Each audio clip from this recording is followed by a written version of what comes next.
Olá! Formado em 2003 na primeira turma de jornalismo da Universidade Presbiteriana Mackenzie e em Direito, também pelo Mackenzie em 2008, tem especialidade em Direito Tributário pela USP. Apesar de ter trabalhado com jornalismo esportivo ainda como estagiário, optou por dar prioridade profissional à área jurídica a partir de 2005. Em 2009, resolveu empreender e abriu seu próprio escritório, a BRBA Advogados Associados, que atualmente conta com mais de 15 colaboradores nas esferas criminal, civil, trabalhista, tributária e societária, atendendo a grandes empresas em todo o Brasil.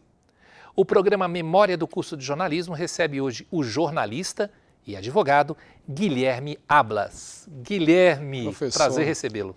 muito obrigado pelo convite, fico muito feliz de voltar aqui ao Mackenzie depois de tanto tempo. Né? Fazia tempo que você não vinha ao Mackenzie? Eu acho que a última vez que eu vim aqui foi em 2008, 2009, ou seja, muito tempo. Né? Foi um lugar que me trouxe muita felicidade. Né? Não, imagina, para fazer duas faculdades no mesmo lugar. Eu brinco que eu cumpri uma pena grande, né? Aqui, mas se eu repetiria, faria tudo de novo. Assim, Guilherme, quando você sentiu que não era o jornalismo a tua área, era direito? Pois é, essa é uma pergunta que as pessoas normalmente fazem, né? E todo mundo acha que é por uma questão de mercado e tudo mais. No meu caso, não foi.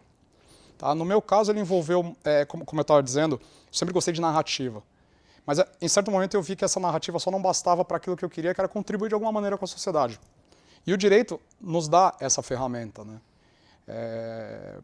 Aí, enfim, falando de situações pontuais, mas, por exemplo, a gente lá no escritório, a gente faz ações pro bono de plano de saúde, ou seja, a gente consegue transformar a vida das pessoas, ou ainda transformar a sociedade de alguma maneira, através daquela ferramenta que eu tive a oportunidade de fazer. Então eu acho que isso o direito me atraía muito, essa possibilidade de fazer, essa possibilidade de contribuir. Que o jornalismo, até certo ponto, a gente sentia uma barreira. Isso, assim, na minha concepção, isso ajudou muito. A minha percepção, né, faz bastante tempo, mas em sala de aula, é que você era bastante participativo. Eu dava aula de política e você estava sempre buscando informações, sempre discutindo e tal. Não que tenha sido uma surpresa você ter ido para o direito, até porque é muito jovem. Quer dizer, eu lembro que eu te encontrei, acho que um ano depois, diferentemente da bermuda, você já estava de calça comprida, né, de paletó. Da liturgia, né? E são duas áreas diferentes. Teoricamente, né, você pode dizer, são duas áreas diferentes, talvez o público é diferente, por exemplo, talvez no jornalismo fosse uma coisa mais, talvez o termo não seja esse, progressista, e o direito um pouco mais conservador no sentido, sabe por que eu pergunto isso? Eu lembro que quando terminava as aulas de jornalismo, a gente estudava no prédio do direito, não sei se você se recorda disso. No final da aula, sim. Os alunos do direito ficavam na porta, e aí eu estava corrigindo algum trabalho e eu pedia para eles entrarem.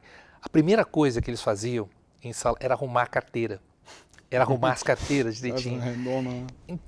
Tem essa visão mesmo, um pouco mais progressista, um pouco mais conservadora? Existe sim, pela própria profissão, né?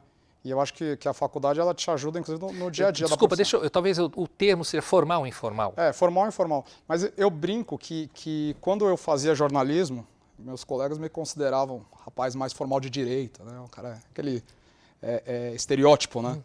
E aí, quando eu entrei no direito, é o contrário. Eu era aquele cara mais informal. Tanto que no mercado de trabalho, e aí me ajudou muito o jornalismo, eu fui trabalhar num grande escritório aqui em São Paulo, numa área chamada administrativo tributário. Então, eu trabalhava junto, apresentava defesas para um auditor fiscal, não para um juiz. Então, o que eu tinha que fazer? Eu tinha que pegar termos extremamente complexos, tá? Conceitos extremamente complexos e traduzir para o sujeito ali de uma linguagem mais informal, uma linguagem mais objetiva, mais direta, para que ele entendesse o que eu estou falando. Isso o jornalismo me ajudou muito a traduzir, a interpretar. É o papel do comunicador. E no direito isso também ajuda muito. Porque não adianta eu chegar para o juiz e falar assim, é muito mais efetivo você contar bem a história, o que aconteceu, aquele me dê os fatos que eu lhe dou o direito. Então, o direito o juiz sabe. Ele sabe o que se aplica. Você tem que contar direitinho o que aconteceu, saber traduzir os fatos, claro, de uma maneira que seja fiel àquilo que o seu cliente ele pretende. Mas você tem que ter uma linguagem direta. E eu acho que isso faltava no direito. Os advogados mais antigos eles têm um tipo de linguagem menos direta. E isso, em certo momento, começou a ter no próprio judiciário, a ter uma divergência, porque começaram a entrar juízes mais novos, o excesso de processos. Então, hoje, quando você tem uma linguagem mais direta, eu acho que é mais efetividade até para o direito. Voltando à questão da sua formação no jornalismo, nesses 4 anos, primeira turma, como você disse, né? Vou acreditar, uma turma grande, por sinal. Na minha lista... 75, né? 75, na minha lista, eu acho que eu tenho, de formados, 56, na lista que eu guardei. Né, o que a faculdade te deu? Qual foi a importância desse curso na sua vida? Se é que teve alguma importância? Teve muita importância. Eu, quando eu entrei no direito, eu tinha 17 anos, eu acho, 17 anos. Era muito novo, né? No jornalismo. No jornalismo, isso, no jornalismo. E a faculdade, a universidade, em uma universidade grande como o Mackenzie, ele ajuda você, ele abre a sua cabeça. Ele te diz a importância do saber, ele te coloca isso em você. E eu acho que isso me ajudou muito, assim. Foi um menino que ele amadureceu no jornalismo. Ele amadureceu a importância de conceitos básicos, de aprofundar na matéria, buscar fonte, saber a verdade, você ter ponderar aquilo que você vai falar, por quê? Porque tem uma consequência. Isso em tudo na sua vida. Tudo que você vai falar tem uma consequência. Acho que o jornalismo ele tem que ter isso. A gente, muitas vezes na profissão, eu acho que os profissionais estão esquecendo essa responsabilidade. E isso a gente, aqui no Mackenzie, era muito forte. Meus amigos aí estão no mercado de trabalho, estão super bem, porque foram bem formados, né? Eu acho que aí está a importância de estar numa instituição grande, uma instituição que tem uma história. Foi o que eu te disse no começo. O Mackenzie não ia apostar, ele não ia propor algo que não tivesse um apoio, uma força. Eu lembro, né, a gente, primeira turma, o que a gente pedia tinha. Falta livro Dia seguinte estava lá, livros. Mas está faltando um estúdio. Dia seguinte tinha estúdio. A gente foi mal acostumado até, né? Porque depois, quando eu fiz direito, cara, amigão, essa faculdade que tem 60 anos, está chegando agora, 100 anos, está chegando agora e quer o quê? Né? Então, mas isso foi muito bom, assim. Foi uma aposta certeira, assim, eu brinco. A área de atuação, você estava me dizendo que você continuou e continua ainda estudando bastante política em todos os aspectos, não só política partidária, né? Mas democracia, política, né, democracia no sentido amplo. O direito e o jornalismo, nesse caso, eles convergem? Sim, bastante. Bastante, tá? Porque o que eu acho, que até pela história do jornalismo no país, o jornalismo dá muito valor à democracia. Muitos profissionais, já se fazem 20 anos, né? Mas que eu digo, na época que a gente se formou, muitos profissionais que estavam no mercado passaram por um momento que não tinha democracia. Sim. Então, eles sabem, eles buscam, eles dão valor a isso. Talvez hoje a moçada mais nova não tenha tanto isso, sabe? Eu não sei, eu brinco, que eu não sei o que os advogados daqui a 20 anos, ou os jornalistas daqui a 20 anos vão falar sobre a situação que a gente viveu esses anos agora. O historiador vai ter muito trabalho, né? Mas... Tem conteúdo, pelo menos. Né?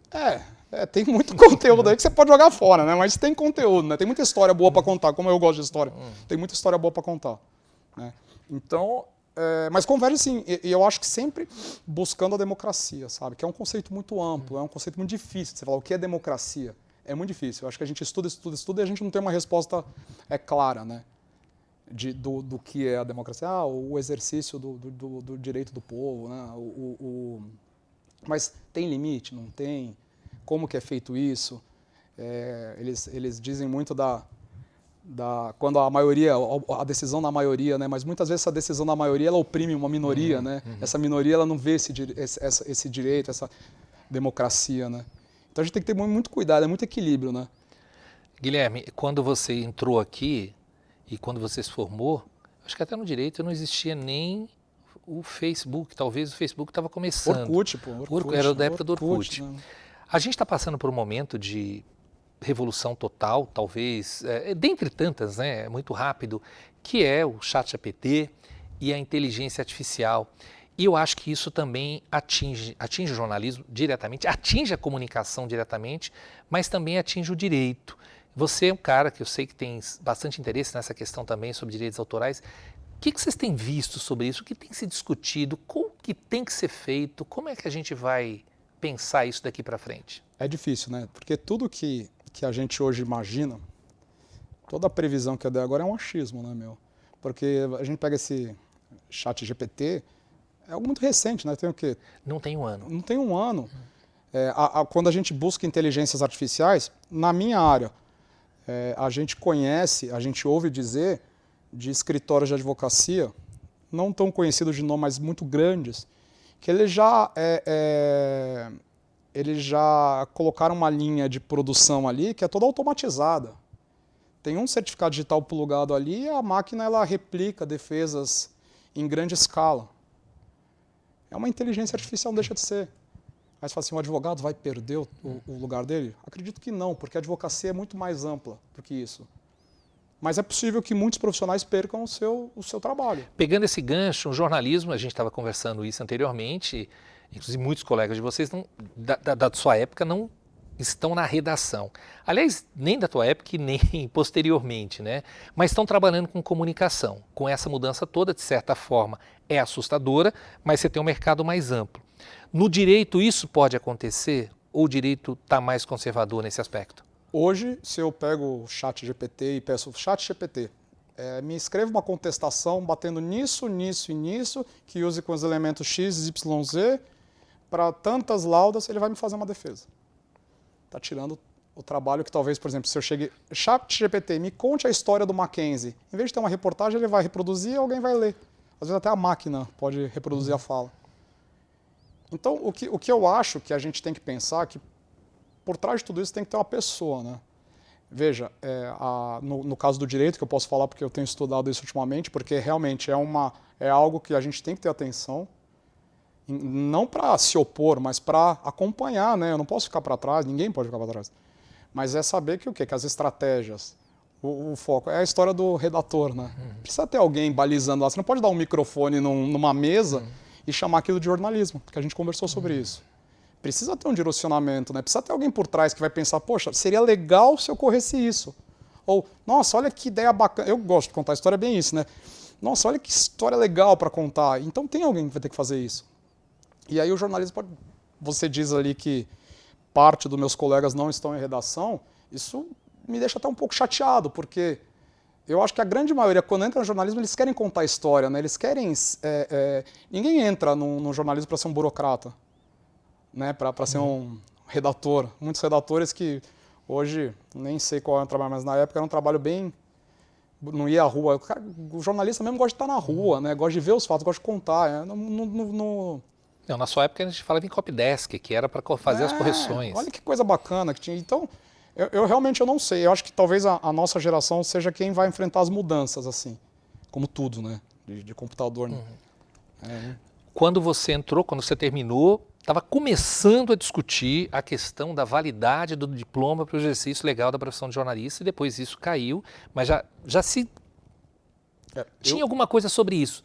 Isso você não ficou com certo receio? Fiquei, mas foi inclusive uma das coisas que me decepcionaram com o jornalismo. Tá? É aquela história, a gente nunca sabe os efeitos. E aí hoje conversando com os colegas, a gente sabe que no fundo, a obrigatoriedade ou não, pouco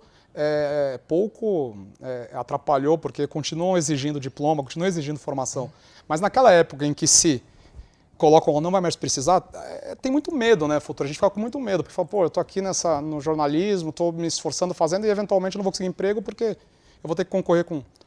E eu, como advogado e sujeito, por exemplo, à Ordem dos Advogados, eu acho muito importante você ter uma instituição que defenda você, que fale, não, isso aqui é do jornalista. Mesmo relacionado à liberdade de opinião? Todo mundo tem liberdade de defesa, mas todo mundo para entrar em juízo precisa de um advogado.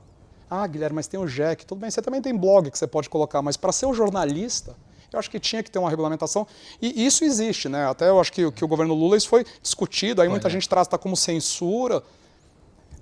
Eu acho que se colocar balizas, e aí depois a gente até pode entrar numa questão das fake news, dessa regulamentação, porque em que pese eu ser a favor de uma regulamentação, eu acho que tudo tem um limite, né?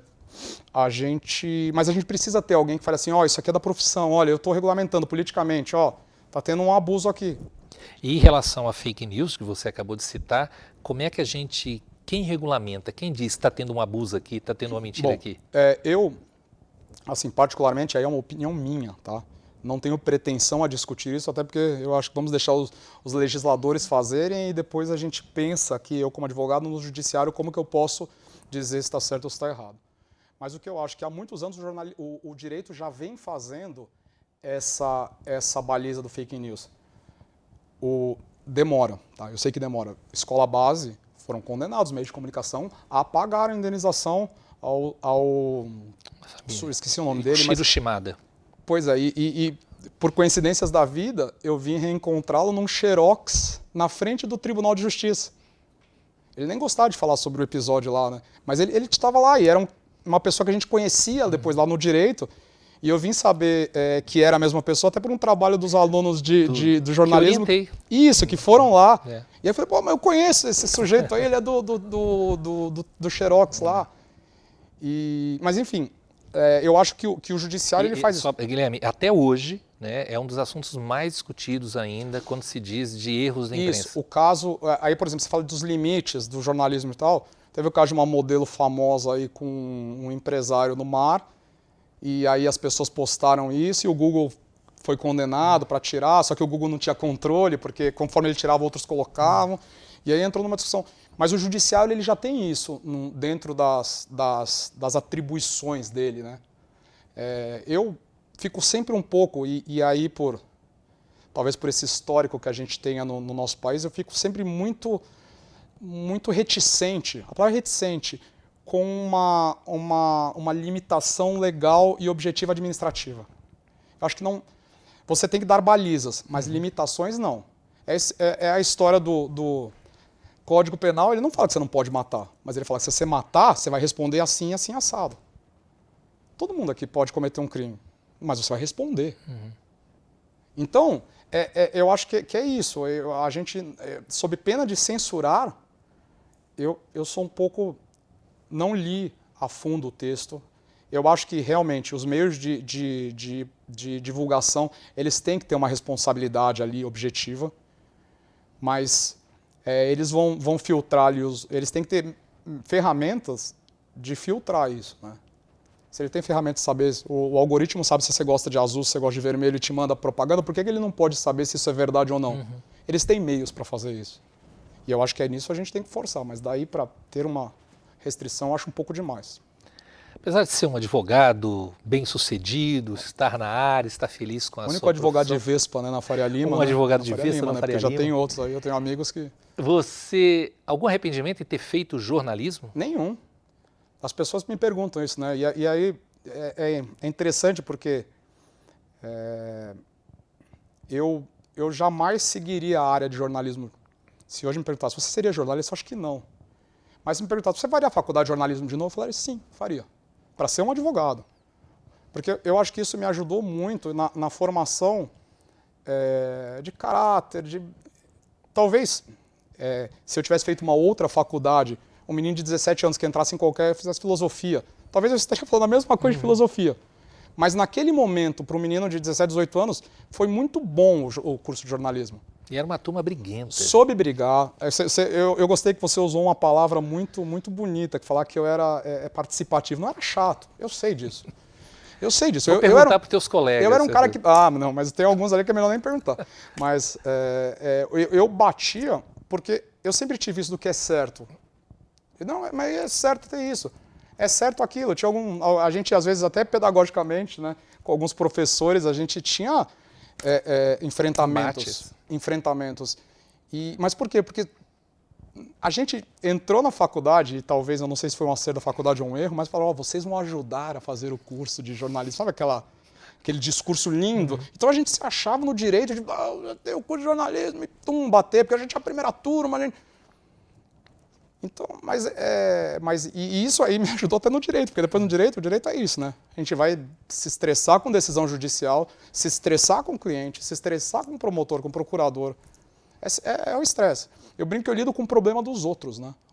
Talvez seja uma das poucas profissões que só lida com o problema dos outros. Às vezes eu chego em casa, minha esposa vem me perguntar, eu tenho muito problema aqui para cuidar, sabe?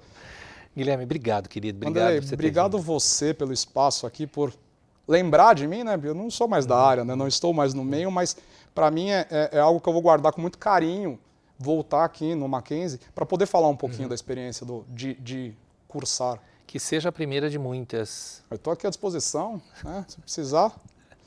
Obrigado, Tá então. bom? Vanderlei, obrigado a você. E meu muito obrigado também a você que nos acompanhou até aqui. Até o próximo programa.